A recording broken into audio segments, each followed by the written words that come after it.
దేవుని నామమునకు మహిమ కలుగును గాక. కూడిన నా ప్రియమైన సహోదరి మీ అందరికీ ప్రభు అయిన యేసు క్రీస్తు నామున నా వందనాలు తెలియజేస్తూ ఉన్నాను.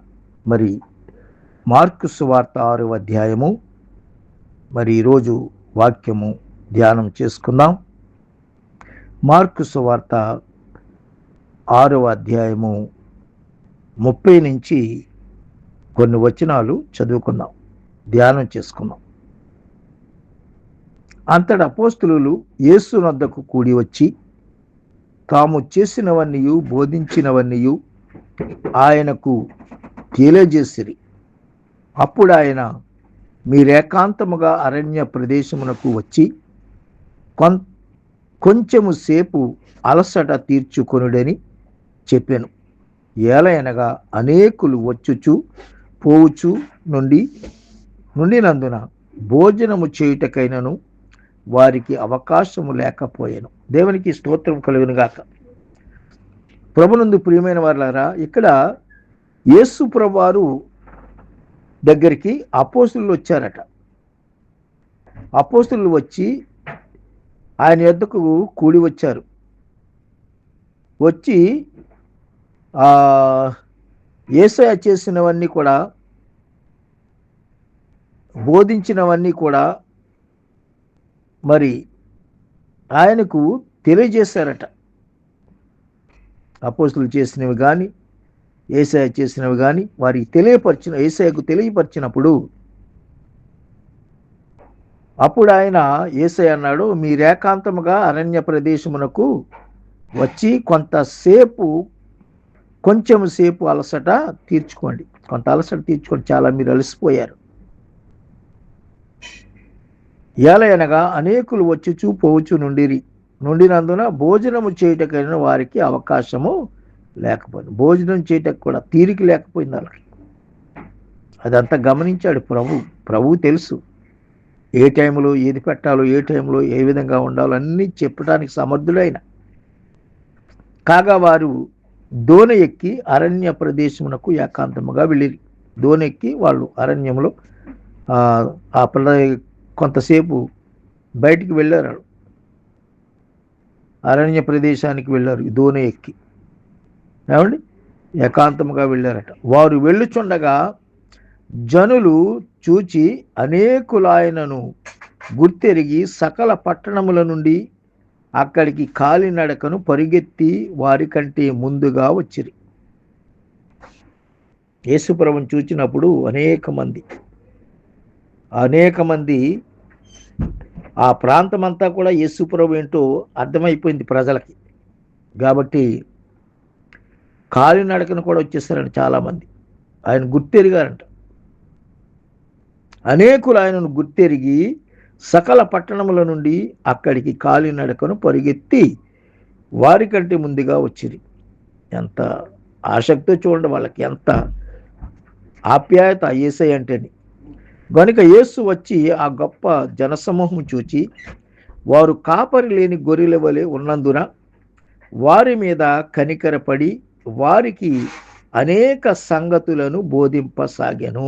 దేవునికి స్తోత్రం. యేసు ప్రభువారు గమనించారు, వీళ్ళ కాపరి లేనటువంటి గొర్రెలుగా ఉన్నారు కాబట్టి వీళ్ళని కనికరించాలి, వీరికి అనేక విషయాలు చెప్పాలి అని ఆయన ఆశతో వచ్చిన జనసమూహమును బట్టి చెప్పడానికి, బోధింపసాగాడు ఆయన అనేక సంగతులు. చాలా ప్రొద్దుపోయిన తరువాత ఆయన శిష్యులు ఆయన యొద్దకు వచ్చి, ఇది అరణ్య ప్రదేశము, ఇప్పుడు చాలా ప్రొద్దుపోయినది, చుట్టుపక్కల ప్రదేశములకు గ్రామములకు వారు వెళ్ళి భోజనమునకేమైనను కనుగొనుటకు వారిని పంపివేయమని చెప్పిరి. ప్రభా, చాలా ప్రొద్దుపోయింది, మరి ఇంత జనసమూహం కదా, మనం వీళ్ళకి భోజనం పెట్టాలంటే సరిపోం కదా, కాబట్టి ఆ చుట్టుపక్కల గ్రామాలకు వెళ్ళి అలా కొనుక్కొని తింటారు, వాళ్ళకి అవకాశం ఈ ప్రభా అని యేసు ప్రభువారికి సలహా ఇచ్చారు శిష్యులు. మరి యేసు ప్రభువారు ఏమంటున్నారు చూద్దాం. 37వ వచనం. అందుకు ఆయన, మీరు వారికి భోజనము పెట్టుడనగా. హల్లెలూయా. వారు, మేము వెళ్ళి 200 దేనారముల రొట్టెలు కొని వారికి పెట్టుదుమా అని ఆయన నడిగిరి. అందుకు ఆయన, మీ యొద్ద ఎన్ని రొట్టెలున్నవి పోయి చూడుడని వారితో చెప్పాను. వారు చూచి తెలుసుకొని 5 రొట్టెలు 2 చేపలు నున్నవనిరి. అప్పుడు ఆయన, పచ్చిక మీద అందరూ పంక్తులుగా కూర్చుండవలెనని వారికి ఆజ్ఞాపింపగా, వారు నూరేసి మంది చొప్పున 50 మంది చొప్పున పంక్తులు తీర్చి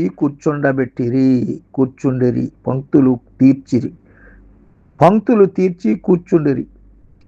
అంతటా ఆయన ఆ 5 రొట్టెలు 2 చేపలు పట్టుకుని ఆకాశము వైపు కన్నులెత్తి ఆశీర్వదించి ఆ రొట్టెలు విరిచి వారికి వడ్డించుటకు తన శిష్యులకు ఆ 2 చేపలు అందరికి పంచిపెట్టెను. వారందరూ తిని తృప్తి పొందిన తరువాత మిగిలిన చేపలు రొట్టెలు ముక్కలు 12 గంపలు ఎత్తిరి. ఆ రొట్టెలు తినిన వారు 5,000 మంది పురుషులు. దేవునికి స్తోత్రం కలుగును గాక. 5,000 మంది పురుషులు తిన్నారండి. 2 చేపలు 5 రొట్టెలు 2 చిన్ని చేపలు. శిష్యులు అన్నారు, సలహా ఇచ్చారు యేసయ్యకి, ఇంత జనసమూహం ఉన్నారు కదా, వీళ్ళకి ఎక్కడ తెచ్చి మనం పెట్టగలం ప్రభువా? వీళ్ళ ప్రక్క గ్రామాలకు వెళ్ళి వాళ్ళు ఏమన్నా కొనుక్కుని తినేటట్లు వారికి ఆజ్ఞాపించండి అంటే, లేదు ఇంత జనం ఎక్కడికి వెళ్తారు వాళ్ళు, మీరే వారికి భోజనం పెట్టండి అన్నాడు యేసయ్య. వీళ్ళ గుండె గబేలుమని ఉంటుంది. ఎక్కడ తెచ్చటం ప్రభువా ఇంతమందికి, ఎంత డబ్బు కావాలి, మా దగ్గర ఎక్కడుంది అని వాళ్ళు శిష్యులు మాట్లాడుకుని ఉండొచ్చు. అయితే ప్రభు ఒక మాట అన్నాడు, మీ దగ్గర ఏముంది తీసుకురండి, మీ దగ్గర ఉన్నది ఏదో తీసుకురండి, ఆ తర్వాత ఏం చేయాలనేది నేను ఆలోచిస్తాను అన్నట్టుగా ఆ పిల్లలు తెచ్చుకుని ఉంటారు. 5 రొట్టెలు, ఒకరి దగ్గర 5 రొట్టెలు, ఒకరి దగ్గర 2 చిన్ని చేపలు. కాబట్టి వాటిని తెచ్చిన తర్వాత యేసు ప్రభువారు ఆకాశం వైపు కన్నులెత్తి ప్రార్థన చేస్తాడు. ఆయన ఆశీర్వదిస్తాడు వాటిని. ఆ విరిచాడు, ఆ విరుస్తుంటే పెరిగిపోతుంది, రొట్టె ముక్కలు పెరిగిపోతున్నాయి, చేపలు పెరిగిపోతున్నాయి. అలాగా పెరిగిపోతూ ఎంతమంది తిన్నారని వాక్యం చెప్తుంది? 5,000 మంది తిన్నారట. అబ్బా, 5,000 మంది తిన్నారండి. 5 రొట్టెలు 2 చిన్ని చేపలు. 5, 2, 7. 7 ఏంటి? సంపూర్ణ సంఖ్య. దేవుడు 6 దినాలు పనిచేసి 7వ దినమున విశ్రాంతి తీసుకున్నాడు. ఆయన చేయవలసినంతా కంప్లీట్గా సృష్టి యావత్తు చేసి 7వ దినమున ఆయన రెస్ట్ తీసుకున్నాడు. ఆయన అంటే 7 అనేది సంఖ్య సంపూర్ణత. దేవునికి స్తోత్రం. 5, 2, 7. ఈ 5 రొట్టెలు 2 చిన్ని చేపలతో 7 అనే సంఖ్య సంపూర్తి చేశాడు దేవుడు. హల్లెలూయా. ఏమండి, 5,000 మందికి భోజనం అంటే మామూలు విషయమా? సాధారణంగా మరి టీషాప్ సంఘంలో భోజనం పెట్టాలంటే 300 మందికి 400 మందికి దగ్గరగా 5,000 6,000 ఇవ్వాల్సి ఉంటుంది. అవునా? కాబట్టి ప్రభునందు ప్రియమైన వాళ్ళారా, ఇంత డబ్బుతో చేయాలని శిష్యులు వాళ్ళ లోకరీతిగా ఆలోచించారు. కానీ ప్రభు ఆయన దేవాది దేవుడు కనుక ఆత్మరూపంలో ఆయన ఆలోచించాడు. ఆయన ఆత్మ సంబంధి. లోకములో పుట్టినా కానీ ఆయన ఆత్మ సంబంధి. లోకములో ఉన్నాడు కనుక లోక సంబంధం కూడా కార్యాలు ఆయన చేశాడు. లోకంలో ఉన్న ప్రజలందరితో నడిచాడు, వాళ్ళలాగే జీవించాడు. ఆయన son of God and son of మేన్.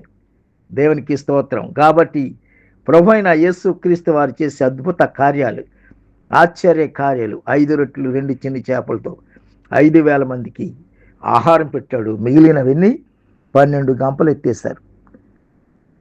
12 గంపలు ఎత్తారు. 12 మంది శిష్యులకి ఒక్కొక్క గంప ఇచ్చేశాడు అన్నమాట. ఆయన, మీరు కూడా పట్టుకెళ్ళిపోయి మీ కుటుంబాలతో పోషించుకోండి అన్నట్టుగా. హల్లెలూయా. అంత అద్భుతకరుడు మన దేవుడు, ఆశ్చర్యకరుడు. దేవుడి మాటలు మనం వెనుకట్లు దీవించునుగాక. ఆమేన్. ప్రార్థన చేసుకుందాం. నాతో ఏకీవించండి. ప్రేమ కలిగిన తండ్రి, కృప కలిగిన మా యేసయ్య, మీ వందనాలు స్తోత్రాలు చెల్లిస్తాం. ఈ యొక్క రోజు మాకు ఇచ్చినటువంటి ఈ వర్తమానం బట్టి నీకు వందనాలు చెల్లిస్తున్నాం. ఈ వర్తమానం వింటున్న వారు, అనేకులకు షేర్ చేస్తున్న వారందరినీ బహుగా దీవించి ఆశీర్వదించండి. ప్రభా, వాక్యము ద్వారా అనేకులు పట్టబడి నీ వైపునకు తిరిగి రక్షణ పొంది, మారు మనసు పొంది, బాప్తిసం తీసుకుని సంఘాల్లో చేర్చబడి విశ్వాసిగా బ్రతకటానికి కృపను అనుగ్రహించండి. ఇజ్రాయెల్ దేశం, యెరూషలేం, అమెరికా, కెనడా దేశాలు, గల్ఫ్ దేశాలు, హిందూ దేశమంతా రక్షణ, మారు మనసు దయచేయండి. గల్ఫ్ దేశాలకి, దేశపు రాజులకు, ఈ దేశాల్లో ఉన్న ప్రజలందరికీ రక్షణ, విమోచన దయచేయండి. కృప చూపండి. సంతానం లేని వారి సంతానం, గృహాలు లేని గృహాలు, ఉద్యోగాలు లేని వారికి ఉద్యోగాలు దయచేయండి. హాస్పిటల్లో రోగులను ముట్టి స్వస్థపరచండి. జైల్లో ఉన్న వారిని విడిపించండి. ప్రయాణం వెళ్తున్నవారు, వస్తున్నవారు రాకపోకల్లో కాపాడి భద్రపరిచిన ఆయనానికి స్తోత్రాలు. నాయన, నాతో ఉన్న సహోదరులు, వారి కుటుంబాలు మీరు కాపాడి భద్రపరచండి. ప్రభానికి వందనాలు చెల్లిస్తున్నాం. ఖతార్ దేశాన్ని దీవించి, ఖతార్ దేశంలో టీషప్ సంఘానికి క్షేమాభివృద్ధి కలిగజేయండి. సంఘం చుట్టూ మీ దూతను కంచి వేసి కాపాడి మంచి పోషణ సంఘానికి దయచేయండి. సంఘస్థులందరినీ కాపాడి భద్రపరచండి. ఎవరైతే పుట్టినరోజులు, పెళ్లి రోజులు చేసుకుంటున్నారో వారికి నా శుభాలు తెలియజేస్తున్నాం. ఎవరైతే తోబుట్టులను పోగొట్టుకున్నారో వారికి నా ప్రగాఢ సంతాపాన్ని తెలియజేస్తున్నాం. వారిని ఆదరించండి, ధైర్యపరచండి, వాక్యం చేత బలపరచమని అడుగుతున్నాం. సహాయం చేయండి, కృప చెప్పండి. వీరికి మహిమాగంత ప్రభావాలు ఆరోపించుకుంటున్నాం. ఈ వర్తమానం ద్వారా అనేక మంది రక్షణ పొందే భాగ్యం దయచేసి మీరు మహిమ పొందమని, ఈ కొద్ది మాటలు మీరు ఆలకించమని ప్రభువైన యేసుక్రీస్తు నామములో ప్రార్థించి స్తుతించి దీనుడనై అడిగి వేడుకొంచున్నాను నా పరమ తండ్రి, ఆమేన్. తండ్రి అయిన దేవుని ప్రేమ, కుమారుడైన యేసుక్రీస్తు వారి కృప, పరిశుద్ధాత్మ కన్యను సహవాసం, కాపుదల భద్రత మనందరికీ తోడయిండి నడిపించునుగాక. ఆమేన్. ఇట్లు మీ ప్రియ సహోదరుడు పాస్టర్ సుదర్శన్ రావు గడ్డం, దోహా, ఖతార్. దేవుని చేత మధ్య రేపు దినాన్ని తిరిగి కలుసుకుందాం. అంతవరకు సెలవు. May God bless you brothers and sister. Amen, amen. Shalom.